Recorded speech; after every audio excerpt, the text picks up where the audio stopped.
បាទសួស្តីបងប្អូនអរគ្នាដូចជាជ្រាបសួរបងខាងសៀមរាបបងអានេះខ្ញុំរៀបចំជូនបងទឹកទីខ្ញុំឲ្យបងមើលសេរីលវាអញ្ចឹងនេះបងហើយខ្ញុំឲ្យបងមើលកូតាវាទៅស្អាតភ្លឹងបងប្អូនខាងក្រោយក៏ដូចគ្នាដែរថ្មីរើតាំងព្រលឹមថ្ងៃទី23បងប្អូនរៀបចំបងខាងសៀមរាបមួយគាត់កំងយប់មិញគេនេះស្អាតដែរបងស្អាតភ្លឹងអានេះមាន Tab C មាន speaker មានអីមកក៏ play បងប្អូន HDMI DP អីមកក៏ play ឲ្យគាត់មើល serial number ខាងនេះមិនបាក់មើល serial number វាបាក់មើលចឹងខ្ញុំបើកនៅក្នុងដោយសារវាល្ងាត់ពេក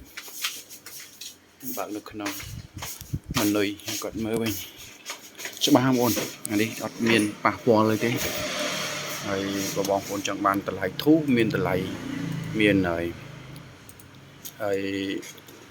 grade មួយផ្សេងទៀតបងប្អូនណាចឹងអា grade ល្អហ្នឹងយើងលក់ grade ឲ្យគាត់ផ្សេងតម្លៃផ្សេងហើយ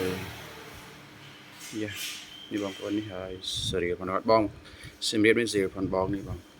DQ HW 5T2 នេះបងអាហ្នឹងម៉ាស៊ីនមួយ serial មួយបងប្អូនណាខ្ញុំឧស្សាហ៍ថត serial ឲ្យគាត់មើលទាំងអស់គ្នាដើម្បីដឹងថាហ្នឹងជាម៉ាស៊ីនដែលខ្ញុំត្រូវផ្ញើចេញឲ្យគាត់ចឹងក៏មកឲ្យថាតែអានេះផ្ញើផ្សេងចឹងណាបងប្អូន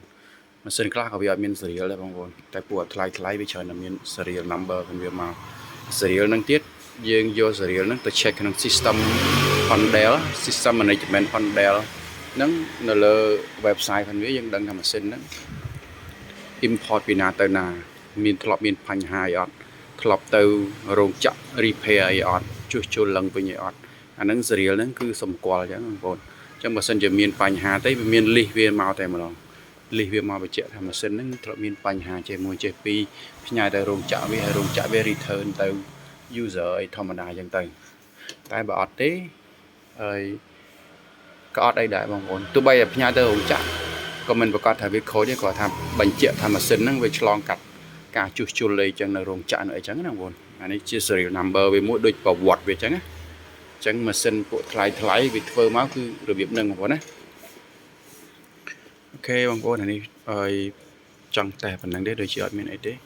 អត់មានស្នាមអត់មានអីទេគីឡូវាគឺស្អាតតែម្ដងបងអូ